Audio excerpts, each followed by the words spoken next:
When I think of what it is to be in covenant, I can also easily think of those times in my life when I have been in situations where there wasn't the kind of work done to create that relationship. When I was in second grade,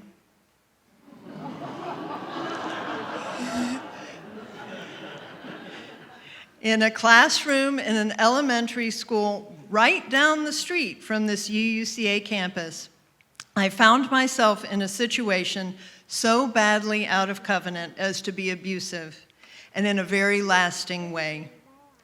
I recently found out that this harm likely affected untold numbers of children over many years. A friend and I were chatting about a comment she made on her Facebook page, and she shared with me the hurt done to her and other students in a classroom that involved the same teacher, but years apart from me. I was stunned.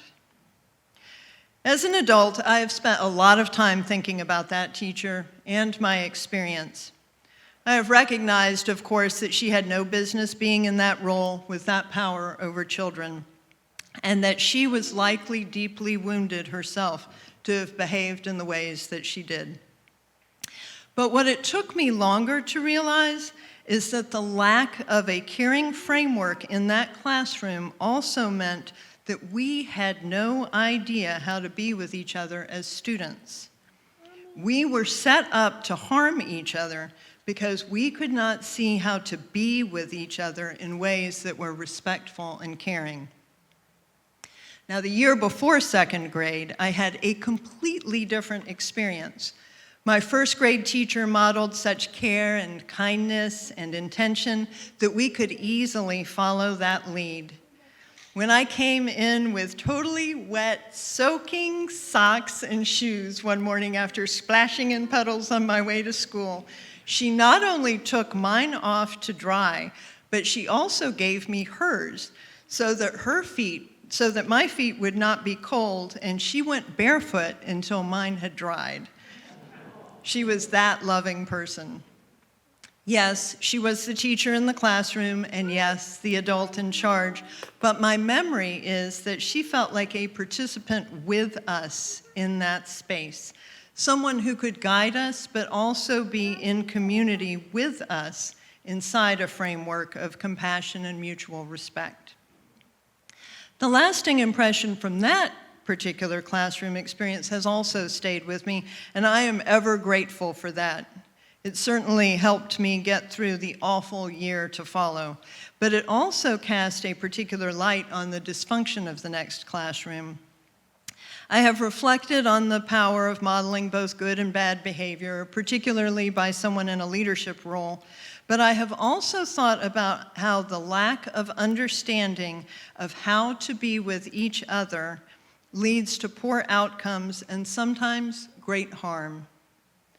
While those public school classrooms of my childhood were unlikely to ever consider the idea of a covenant, I realized I could have that opportunity to do that work in future with others, both in classrooms and other environments.